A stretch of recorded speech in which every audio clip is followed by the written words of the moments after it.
When a homeless child shouted, "You can't eat that!" no one had any idea what would happen next.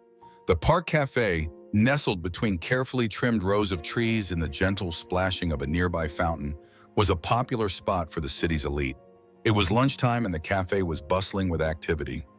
Waiters in immaculate uniforms glided gracefully back and forth between the tables, balancing trays of fine food and freshly brewed coffee. In the air was the warm scent of freshly baked bread, mingled with the sweet aroma of blooming flowers. But to a man, none of this seemed particularly remarkable. Sitting at an exquisite table in the middle was Elon Musk, a name that smacked of power and wealth. He had built his empire from nothing, starting out in real estate at the age of 20 and expanding into projects that most could only dream of. At 60, Elon stood with the confidence of someone who not only owned his own world, but perhaps that of others as well. His immaculate suit and gold-rimmed glasses reflected a life of affluence. But as he scrolled through the menu, his movements were slow, almost hesitant. Across from him sat Marissa, his much younger wife, a woman who seemed to have stepped straight out of a fashion magazine. Her ebony black hair framed an immaculately groomed face, and her bright red lipstick was applied with perfect precision. Every detail about her radiated elegance, but her smile never really reached her eyes. She absent-mindedly played with a diamond bracelet on her wrist, her attention focused not on her husband, but on her cell phone. Not far away, a boy was loitering just behind the patio fence. He was small for his age, his oversized hoodie falling limply over his lean body. His dark eyes wandered from table to table, examining plates and bags in search of an opportunity. His name was Malik, but no one in the cafe knew him. On this street, his face was familiar. A boy with nowhere to eat, always on the edge of other people's conversations and concerns. Elon glanced at his watch. "You're distracted again," he said in a calm but firm voice. Marissa looked up and smiled, but without warmth. "I'm here," she replied softly, reaching out to place her own hand on top of her husband's. "You know how much I love these lunches." Malik's stomach growled. He walked quietly, his footsteps almost silent, and leaned against the patio fence. His eyes fell on Elon's table. It was the kind of meal he hadn't seen up close in months. A bowl of spotless soup, along with fresh bread and a glass of sparkling water. Then something unusual happened. While Elon adjusted his glasses and reached for his cell phone, Marissa's hand slipped into her designer handbag. Malik watched as her fingers reached for a small bottle. She unscrewed it with a subtle movement and tilted her hand slightly over the steaming bowl. The liquid immediately mixed with the soup and disappeared without a trace. Malik's breath caught in his throat. He stood rooted to the spot and watched with an unchanged expression on his face as she stirred the soup with a spoon. Then she leaned down to Elon, her voice quiet but clearly audible. "After all I've been through, you're not going to ruin everything now." The boy blinked, unsure of what he had just seen. Was this really real? Could such a perfect woman, sitting in such a neat place, really do what he thought? But Malik couldn't shake the thought that something was terribly wrong. His heart pounded wildly as he lurked behind the fence. He wasn't sure what he'd seen, but the way she'd whispered those chilling words made him shiver. He clenched his hands into fists as his fingernails dug into his palms. No one else seemed to notice. No one was paying attention to him. It was just him. The slight growl in his stomach brought him back to reality, but his eyes remained fixed on the couple. Elon looked tired and distracted, his spoon hanging over the bowl as he checked his cell phone. Marissa was smiling and elegant again, her hand resting under her chin as if she hadn't spoken such icy words moments ago. Malik felt the weight of his decision weighing on him. His instincts called out to him to back off. Why should he get involved? Who would believe a boy like him, a boy in a worn-out sweatshirt stationed on the edge of a world where he wasn't welcome? He swallowed and glanced at the other guests. Laughter, conversations, clinking glasses. No one paid any attention to him. No one noticed him, but his gaze returned to Elon's spoon, which was now stuck in the soup. Malik felt his chest tighten. It wasn't his imagination. He had seen her pour something into the soup. Malik knew what would happen if the old man took a bite. His thoughts became confused. He didn't know the man, but that didn't matter. Evil remained evil. The moment seemed to stretch into infinity. Then without thinking, Malik detached himself from the barrier and headed straight for the table. His legs felt as heavy as lead, but his feet didn't stop. His voice trembled as he shouted, "Don't eat that!" Heads turned. The conversation stopped abruptly. The sound of a fork falling echoed throughout the cafe. Keanu Reeves froze, the spoon hanging just a few centimeters from his lips, his wide eyes fixed on the boy. Marissa turned her head abruptly, and her expression hardened. "What did you just say?" she asked, her voice sounding as sharp as broken glass. Malik didn't make a face. His voice shook, but it was loud enough for everyone to hear. "She put something in your food. I saw her. Don't eat her." Surprised exclamations rang through the cafe as all the guests turned to look at the stage. The silence that followed was stifling. Malik stood motionless, his chest heaving with adrenaline. Keanu blinked and looked alternately at the boy and his wife. "What's he talking about, Marissa, ma'am?" he asked, and his tone was calm, but his hand trembled as he placed the spoon on the table. Marissa's calm cracked like an overstretched rubber band. She jumped up from her chair, which scraped loudly across the stone floor. "You little liar," she hissed, her voice dripping with venom. "How dare you accuse me of something so vile? Who let you in here in the first place?" The words were harsh, but Malik didn't back down. His eyes remained fixed on Keanu's, desperate to make him see the truth. "I saw her. She spilled something in your soup when you weren't looking," he said, his voice becoming firmer. "If you don't believe me, then smell it." Keanu's face paled as he turned to his wife, and his eyes narrowed. "Marissa, what's wrong?" he asked in a low but firm voice. She shrugged her shoulders contemptuously and waved a hand dismissively. "He's just trying to cause chaos. Look at him. He probably wants money or something to eat," she spat out contemptuously. But Malik didn't flinch. With his fists clenched, he took another step towards the table. "I'm not lying," he said firmly, his voice growing louder. "She doesn't want you to know, but I've seen it all." Keanu's hand continued to hang over the bowl, torn between disbelief and the growing doubt that was taking hold of him. But something in the boy's tone made him hesitate. The air around the table seemed to thicken, and the once lively cafe became strangely quiet. All eyes were on the drama that was unfolding, on their forgotten meals.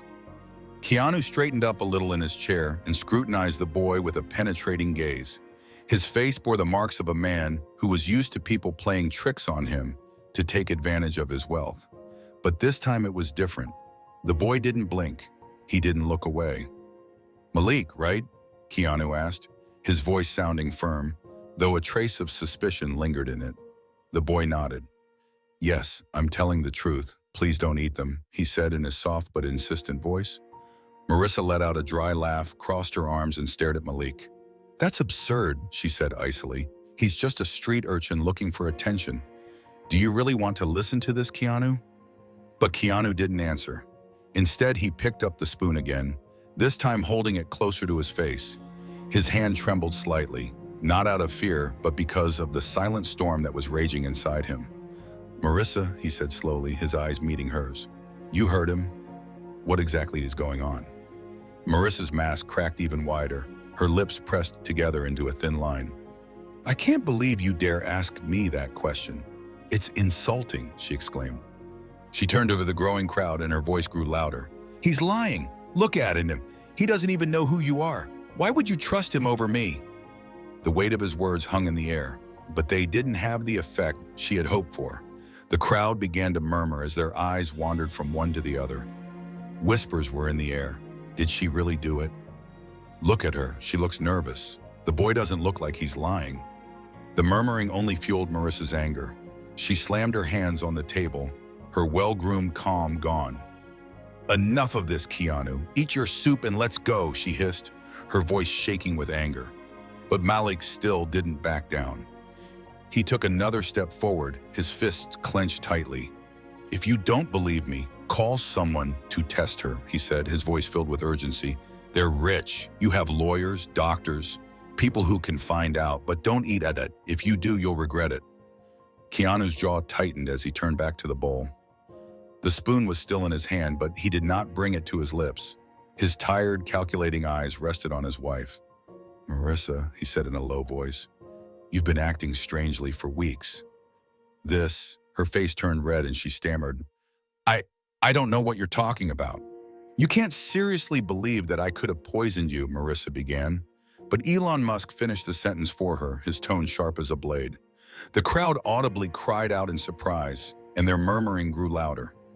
Malik remained steadfast, his gaze unwavering. His heart was beating wildly, but he didn't let on. He had done everything he could, Isham. Now it was Elon's turn to play.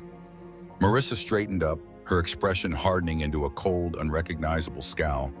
This is ridiculous. I don't have to stay here and listen to this nonsense, she interjected, reaching for her purse. But before she could leave, Elon's hand shot out and grabbed her wrist with a force that was surprisingly strong for a man his age. You're not going anywhere, he said firmly, his voice cutting through the tension. Not until we find out what's really going on. The waiter froze on the spot, but finally spoke. Sir, do you want me to call the police? The question sent shivers throughout the cafe, and Marissa seemed to truly panic for the first time. She shook her head violently. Don't do that under any circumstances. It's just a misunderstanding. Elon, you can't be serious. Elon raised his hand and silenced her. Yes, he said, turning to the waiter without taking his eyes off Marissa. Call her. Malik felt a pang of relief, but it was short-lived. The truth had not yet come out, and the tension was far from over. The cafe held its collective breath as the waiter rushed inside to make the call. Elon let go of Marissa's wrist while his eyes never left hers. The polite charm she had displayed so effortlessly disintegrated and gave way to growing desperation. Her lips moved silently as she looked around, searching for a way out. Malik, meanwhile, stood a few steps back, his hands trembling slightly. He had done everything he could, but doubts were beginning to creep in. What if Elon didn't believe him? What if he managed to get out of the affair with lies? He clenched his hands into fists and forced himself to keep still. Malik, Elon said suddenly, his voice cutting through the tension like a knife. You said you saw her put something in the soup. Can you describe it? The boy nodded quickly and took a step forward. It was a small bottle, the kind you use for medicine, a clear liquid. She poured it when you were looking at your cell phone, then mixed it. I swear I saw it. Elon's face tensed as he turned to Marissa, who was already shaking her head. This is absurd. He's lying. Why would I? Elon interrupted her. Why would he lie? What could he possibly get out of it? The crowd murmured again, and the sound of sirens in the distance added to the already electrifying atmosphere. Marissa's eyes focused on the soup, and for a split second, her carefully crafted mask slipped. She seemed cornered. As if clinging to one last chance, she turned to Malik. You're spying on us, aren't you? You want to cause problems because you're jealous of those who have a real life. The words hit Malik like a slap in the face, but he didn't flinch. I'm not jealous, he said firmly. I've seen what I've seen, and I couldn't stand idly by while she tried to hurt you. The sirens came closer and closer, and soon 2 policemen entered the cafe. The room seemed to shrink as they approached the table, their hands resting on their belts. What's going on here? One of them asked in a neutral but authoritative tone. Elon stood up, his imposing stature still commanding respect despite his age. Gentlemen, I want you to take a look at this, he said, pointing to the bowl of soup. This boy claims that my wife poisoned him. The policemen exchanged a glance, their expressions carefully neutral. One of them leaned over, sniffed the bowl carefully, and then turned to Marissa. Ma'am, do you have anything to say about this? Her face reddened. This is ridiculous. It's just a street urchin trying to cause trouble. Elon, do you really want to let this story go that far? The policeman was not distracted by his attempt to deflect. We need to test the contents, he said, holding out his hand for the bowl.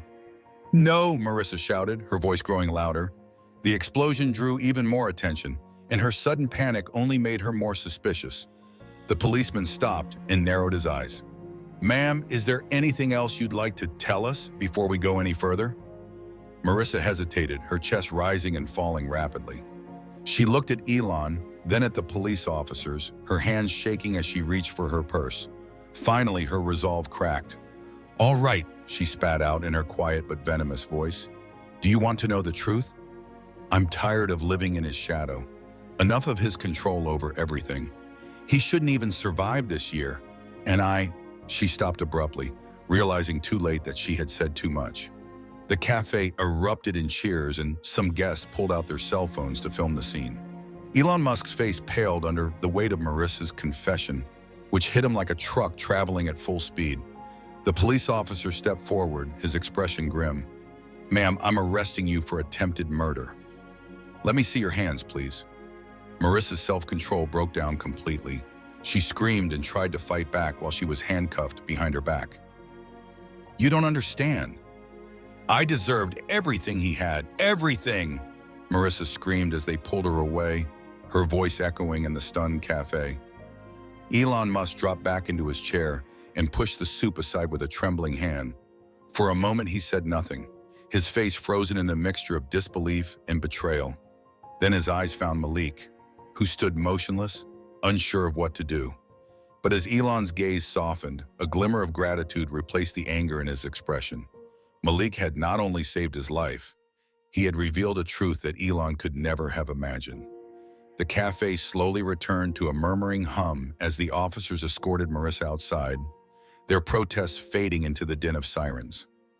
Patrons exchanged stunned glances, still in shock from what they had just witnessed. Some looked at Elon sympathetically, others curiously. Malik, however, did not move. He stood there rooted to the spot, unsure whether to stay or leave inconspicuously. "Malik," Elon said quietly and pointed to the seat in front of him. "Sit down." Malik hesitated and glanced at the curious people around him, but Elon's voice carried a weight that urged him to obey. Slowly, he sat up, shoulders tense. "You saved my life," Elon said in his quiet but firm voice. "I don't know how to thank you." Malik shifted nervously, his hands gripping the edge of the table. I couldn't let you do this," he said shyly. "I couldn't just sit here and do nothing." Elon nodded, his gaze wandering for a moment, as if he were replaying the ordeal in his mind's eye. "Most people would have done it," he said after a pause. "They would have looked away and pretended not to see. But you don't. That takes courage, boy." Malik shrugged, his voice barely audible. "I suppose. I just don't like it when people hurt each other." Elon leaned back and watched the boy.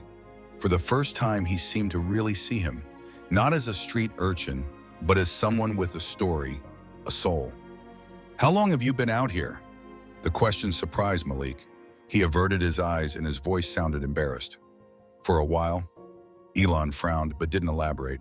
Instead, he pulled a sleek black phone out of his pocket. "Wait here," he said and stood up to make a call.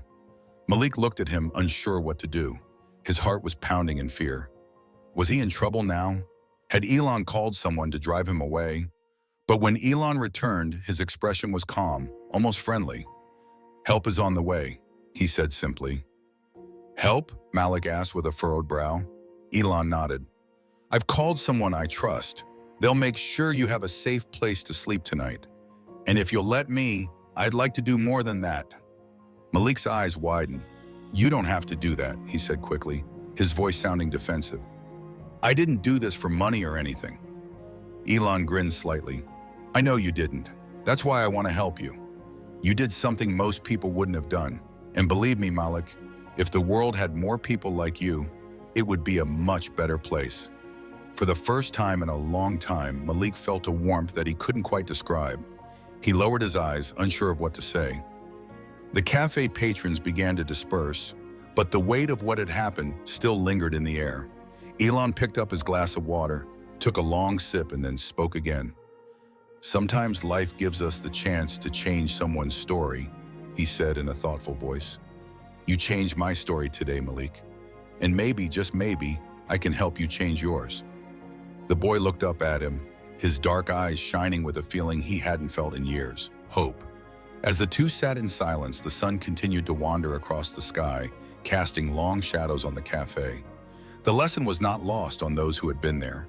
Courage doesn't always wear a suit, and kindness doesn't always come from the rich. Sometimes the people we know nothing about are the ones who possess the greatest strength of all. In the end, Malik's courage didn't just save a life, it reminded everyone in that coffee shop of the power of standing up for what's right, no matter how big the obstacles. If this story touched you, don't forget to hit the subscribe button and join us for more stories of courage, truth, and redemption. Share this video with someone who may need to be reminded that even small acts can have an immense impact.